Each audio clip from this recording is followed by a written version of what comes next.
गुंडागर्दी नहीं चलेगी, गुंडागर्दी नहीं चलेगी, गुंडागर्दी नहीं चलेगी। डॉक्टर परमिंदर जिंदाबाद। देंगे पिछले 3 साल में 4 साल में किनके साथ वो रहता है, कहाँ खाता है, किन से खर्चा उसके घर का चलता है, तो ये सब सारी चीज़ें इस तरह की हैं, ये सब आपके सामने आने वाली हैं। ये जो चेहरा दिख रहा है आपको वो चेहरा नहीं है, ये मुखौटा लगा के किसी और कोई कॉल बुलवा रहा है।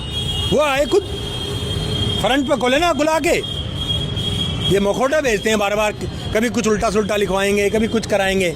अब जो तमाम यहाँ जनप्रतिनिधि वर्तमान के हैं वो उसमें फेल हुए और वो अपने ऐसे पिल्लों से इस तरह की अनाप शनाप वो हरकतें करवाते रहते हैं। हमारे मुख्यमंत्री की धोती खोलने की बात बताते हैं। ये समाजवादी की सोच के आदमी हैं, इनकी सोच अभी भाजपा की नहीं बनी है। और मैं तो ये कहता हूँ वो दारू पीने वाली बात कहते हैं। अरे हमारे साथ बैठ, डॉक्टर परमिंदर के साथ बैठ, यदि 1 घंटा हमारे साथ बैठ गया तू भी दारू छोड़ दे। लोनी बोर्ड थाने पर आज सैकड़ों की संख्या में लोगों ने भाजपाइयों के साथ मिलकर प्रदर्शन किया। उनका आरोप था कि डॉक्टर परमिंदर जांगड़ा को एक युवक द्वारा सोशल मीडिया पर धमकी दी गई है। नहीं चलेगी, गुंडागर्दी नहीं चलेगी, गुंडागर्दी नहीं चलेगी। डॉक्टर परमिंदर जिंदाबाद, डॉक्टर परमिंदर जिंदाबाद। आज सुबह हमारे टेलीफोन पे एक वीडियो आई जिसमें धमकी देने वाले का अंदाज बड़ा खतरनाक था और मानो उसने हमें कह दिया कि ये घर से निकलोगे तो मारे जाओगे।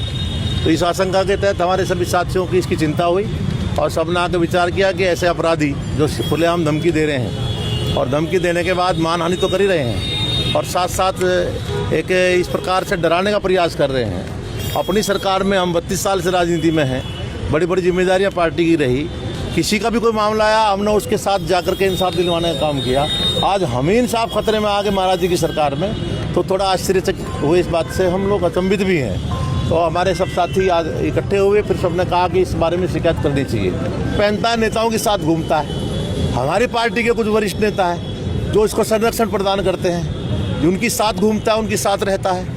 और कई घटनाएं हुई हैं, आप लोगों ने भी कहा कि ये फलां के साथ रहता है, फिर पहले वो उनसे घटनाएं करवाते हैं और फिर पीछे हट जाते हैं। वो कहते हैं हमारे इनसे कोई सरोकार नहीं, मगर हम सबूत के साथ सारी चीज़ देंगे।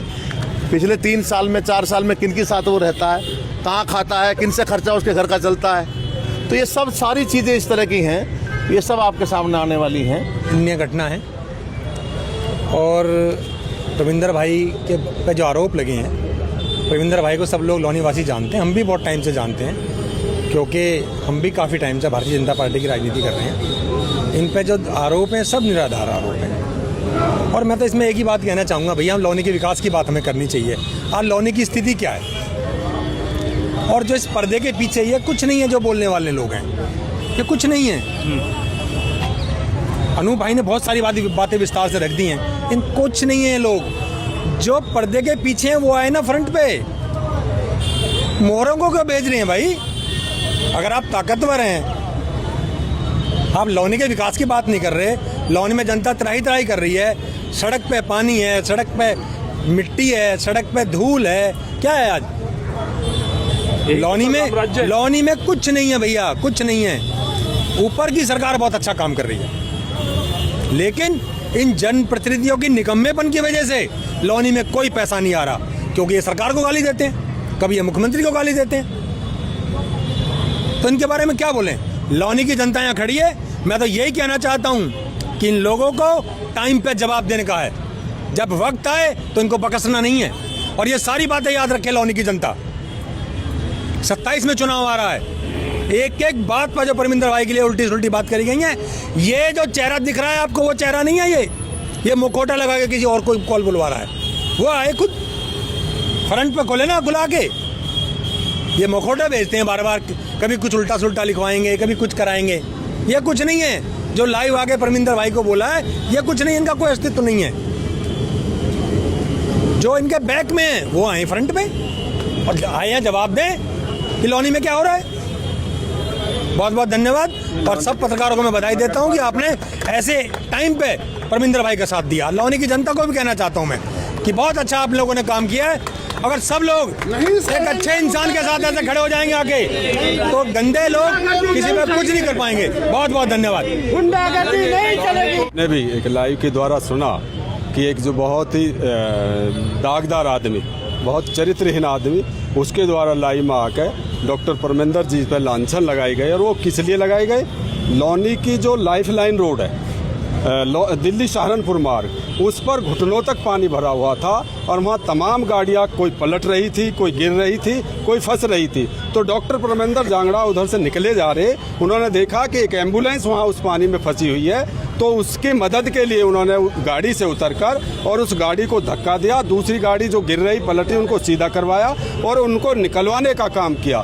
तो ये सब डॉक्टर परमिंदर जांगड़ा को धमकी नहीं है, ये पूरी लौनी की जनता के लिए धमकी है कि डॉक्टर परमिंदर जांगड़ा जनता की सेवा में थे और वो हमेशा जनता की सेवा में रहते हैं। और ये धमकी उस करतार नाम के नेता की हैसियत नहीं है कि वो धमकी दे दे, वो किसी के इशारे पर ये काम करता है। और वो यहाँ भी नहीं, बागपत विधानसभा में रहता है और यहाँ के जो जिम्मेदार लोग हैं, जो जनप्रतिनिधि हैं, उनको ये सब दिखता है। जब वहाँ कोई सेवा का काम करता है या जनहित के काम में कोई लगा रहता है तो उनको बहुत बुरा लगता है और वो लोग उसको अपने पर लेकर जाते हैं और ऐसे लोगों को वो पुष्ट करते हैं कि जाओ और इनके खिलाफ तुम कुछ बोलो और इन पर लांछन लगाओ और इन्हें धमकाने का काम करो।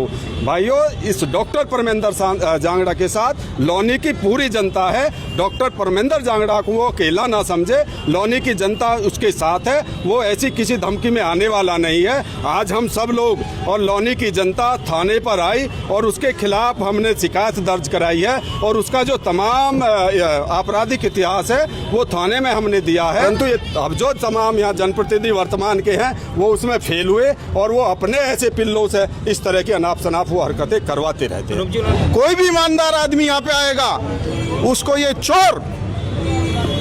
चोर उस आदमी को नहीं उभरने देंगे, क्योंकि इनका मकसद है ईमानदार आदमी को नहीं रखने देना। क्योंकि लौनी के विकास के लिए एक ईमानदार आदमी की जरूरत है, इस वजह से ये लोग ईमानदार आदमी को बर्दाश्त नहीं करते। मेरी नगर पालिका का 1000 करोड़ का बजट है, 2 करोड़ रुपए का टेंडर पहले होता था, आज 5 करोड़ का टेंडर है। मैंने शिकायत की, जो 2 करोड़ का काम होता था आज भी वो 2 करोड़ में काम हो जाएगा। 5 करोड़ में 3 करोड़ रुपए कहाँ जा रहे भाई, कहाँ जा रहे? जो आवाज उठाता है उसको जेल भेजने का काम करने का काम करेंगे। ये चोर जनप्रतिनिधि है, कोई भी हो चाहे। मानते हैं 3 करोड़ रुपया लोगों की जेबों की शोभा बढ़ा रहा है, जेबों की शोभा बढ़ा रहे, इनके शौक कर रहे हैं। कोई दुबई घूम रहा है, कोई लंदन घूम रहा है, कोई अमेरिका घूम रहा है, मौज ले रहे हैं तो जनता के पैसे में। और जो आदमी ये कहते हैं ना नशा, देखो नशा कौन नहीं करता, किसी को रोटी का नशा, किसी को दारू का नशा, और एक नशा नेता को भी होना चाहिए। मैं कहता हूँ वो नशा है जन सेवा। जिस नेता को जन सेवा का नशा है वो नशा रहना चाहिए। मैं तो चाचा कहता हूँ डॉक्टर परमिंदर को, हमारे डॉक्टर साहब परमिंदर को जन सेवा का नशा है। और उस दिन तो मैं भी वहाँ था, मैं भी उस पानी में उतरा था। हमें एक 13वीं में जाना था और 13वीं में जब हम जा रहे थे तो वहाँ पे हमने देखा एक एम्बुलेंस जिसके अंदर मरीज तड़प रहा था, उसका जो उसके साथ एक आदमी बैठा था वो कभी इधर भाग रहा कभी इधर भाग रहा था। उसको बचाने के लिए हर आदमी में इंसानियत होनी चाहिए। डॉक्टर परमिंदर में तो है ही है, हर आदमी में इंसानियत। क्या आप जनता की सेवा करोगे तो आप उसको जेल भेजोगे, उसको मरवाओगे? ये दबने वाले नहीं है। और मैं तो देखो बनिया का बालक हूँ, हमने तो हिसाब रखना सीखा। हम यहाँ भी हिसाब रख रहे और यदि हमें मार देंगे हम ऊपर भी हिसाब रखेंगे, क्योंकि वहाँ भी हिसाब की जरूरत है। सही गलत का वहाँ पे भी फैसला होता है। और यदि ये फैसला हम तो क्या मार दो, हमने तो जिस दिन तक राजनीति में आए उस दिन तक घर वालों को कह दिया था बालक जवान हो गए, हमें जरूरत नहीं, तुम्हें हमारी जरूरत नहीं, हमें तुम्हारी जरूरत नहीं, हम हो गए जनता के। मिंकू प्रधान और ऐसे ही डॉक्टर परमिंदर जी 32 साल से काम कर रहे हैं और ये समाजवादी के आदमी आके यहाँ पे कहते हैं कि भाजपा काम नहीं कर रही है, हमारे मुख्यमंत्री की धोती खोलने की बात बताते हैं। ये समाजवादी की सोच के आदमी हैं, इनकी सोच अभी भाजपा की नहीं बनी है। और मैं तो ये कहता हूँ वो दारू पीने वाली बात कहते हैं। अरे हमारे साथ बैठ, डॉक्टर परमिंदर के साथ बैठ, यदि 1 घंटा हमारे साथ बैठ गया तू भी दारू छोड़ देगा। हम उस धर्म से आए, यदि हम हमारे साथ बैठ के देखो आपकी भी दारू हम छुड़वा देंगे। तो ये थे हमारे साथ